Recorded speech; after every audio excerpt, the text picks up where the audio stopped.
like that.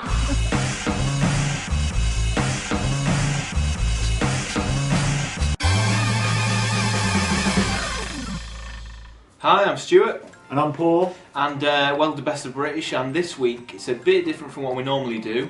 We normally kind of choose a film and review that. Yeah. We're actually at the Horror on Sea Festival in Southend-on-Sea. It's the second year it's been running.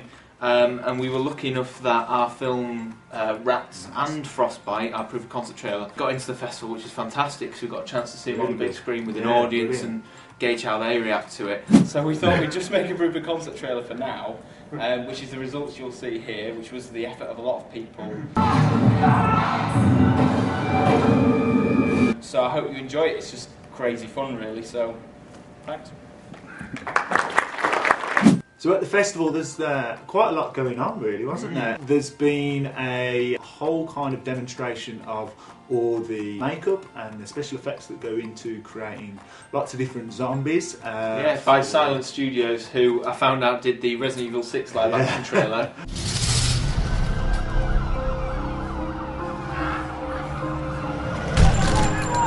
It was great talking to those guys, especially because you got a real in-depth look at how these amazing effects, these amazing gore, these amazing prosthetics are all created. Our makeup artists, they spend up to 3 hours a zombie, and it's latex, it's heavy prosthetics, it's gelatin. And a lot of the companies that do these things, and like The Walking Dead are a typical example. If you look at Greg Matera's work, the front zombies are amazing, and that's because they spend 3 hours doing the makeup. Yeah. We do exactly the same with all the promo work for Microsoft and Capcom and for Deep Silver, all the gaming stuff. And again, with our film stuff, we do exactly the same. You know, when I do a scene on set, I make sure they do their makeup, and I go back and recheck before we put them in front of the camera to make it as realistic as possible. Fantastic. Well, they've scared the hell out of me already. I'm sorry, honestly. Twice I've just come around the corner and gone, oh God. Hello, Dead Rotten here, Silent Studios. Hope you're having a good time.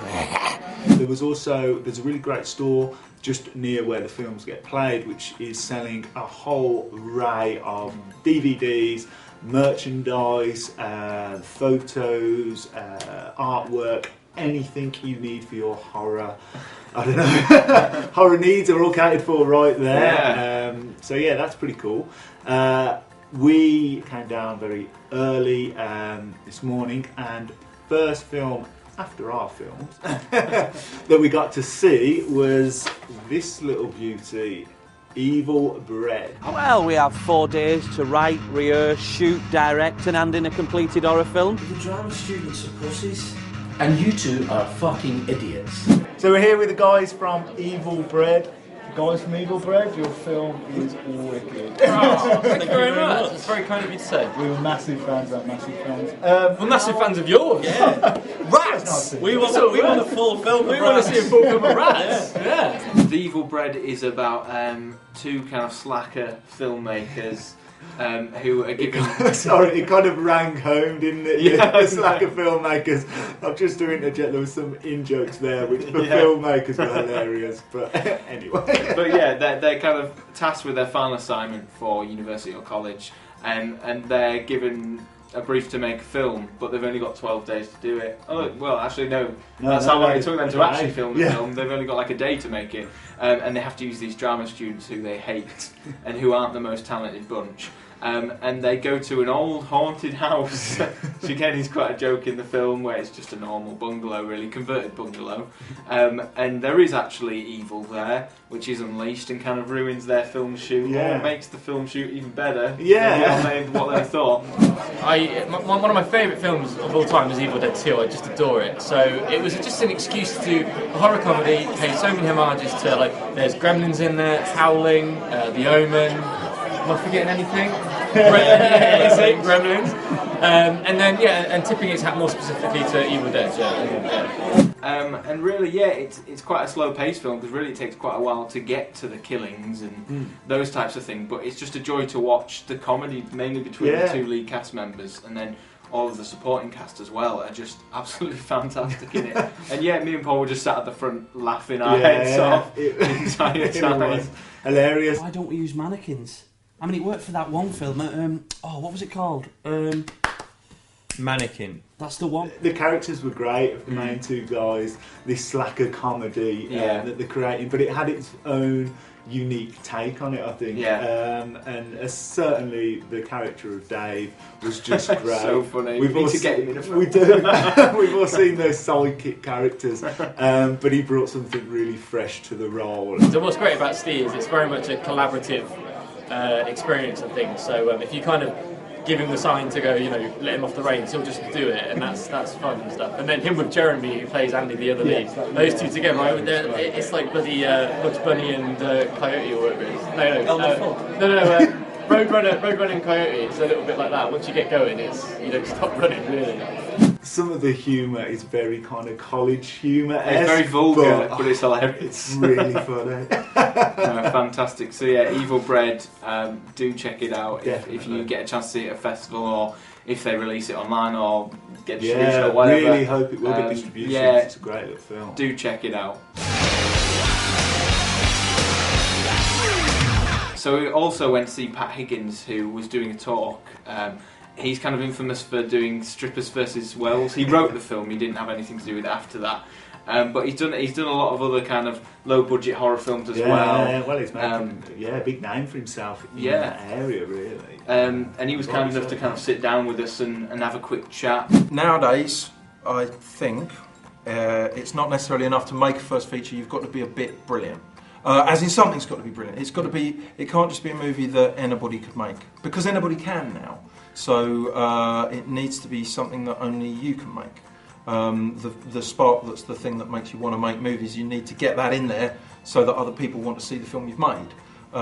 Because the obstacle is no longer getting the film made; it's getting any bugger to watch it. It was a real joy to be able to ask Pat some of those kind of burning questions that we've got as filmmakers. Really, how you go about creating your first feature, what the challenges are, and how best to present yourself after the film is made as well. And there were some real insights there, and it's such a nice guy, wasn't he? He was great. Oh, he's great. He just a wealth of knowledge behind him, many years of filmmaking craft, and he's still humble, and he's still saying, I mean, one of the slides on his thing was, I don't know the answers to everything, or that words to that effect.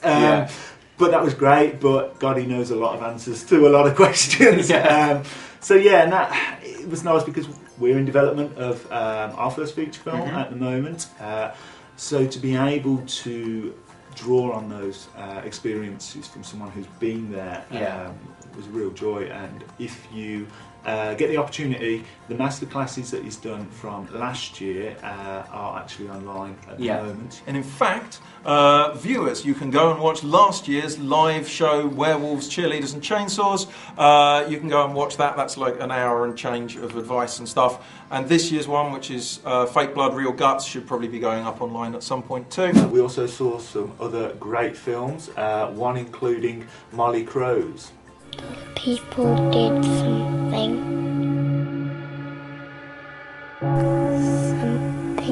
bad.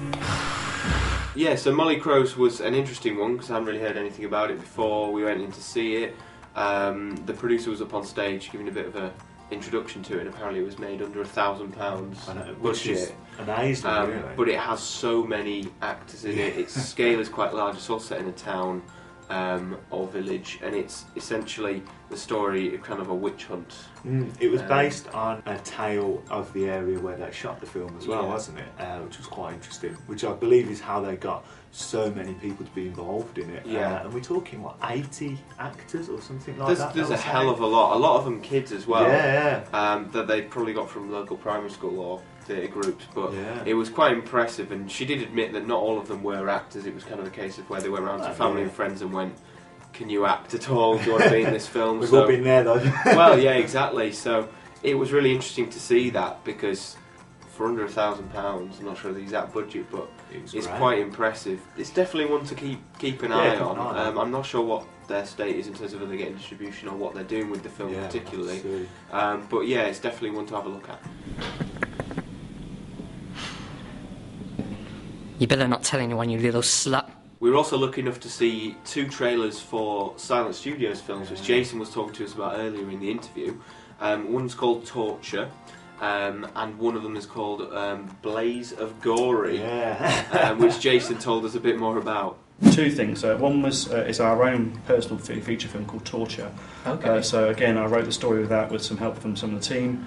And literally that's about it's like Saw versus Hostel. It's kind of I wanted to come up with something that was really taboo. So that's being filmed now at the moment. Okay. So that'll be out probably next year. Blaze of Gory is 10 stories that was written by a 12-year-old, believe it or not. A 12-year-old girl wrote these stories, took them to school as stories, and the teachers were that disgusted with her. They sent her home and got her parents in it. It was horrific.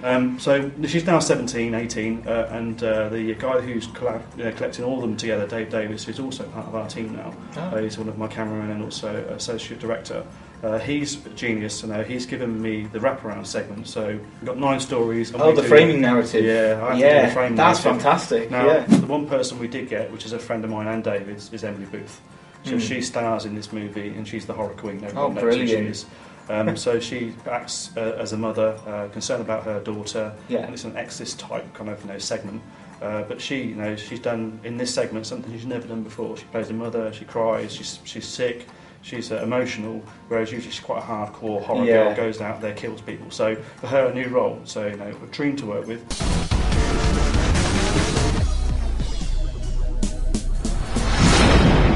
So before the night was up, we managed to catch the most busiest man at the festival, Paul, the festival director. Well, horror. What type of horror films are we going to show? And we thought, do we do a classic horror festival? Do we do a retro one showing 70s films? Do we show some of the Insidious 2 type movies? And then I thought, well, why don't we have a go at sourcing independent films, the new filmmakers on the block and their latest films, which sadly, like it or not, a lot of these films never make it to the big festivals. Definitely. I mean, that's what kind of drew us to this festival, more so than any others, was the billing. I mean, it's a really unique billing, not just UK based either. You've got films from all around the world. So yeah, as you can see, Paul was fantastic guy. He's clearly got a passion for horror films. We're so thankful that he accepted Rats and Frostbite and put them in the festival. Because we've had an absolute whale of a time. And he clearly puts a lot of effort into this. He cares, doesn't he? Yeah, really definitely. Cares. Filmmakers are all coming to introduce their first films. They're meeting with other filmmakers. And it seems a really nice atmosphere as well. It's chilled. Definitely.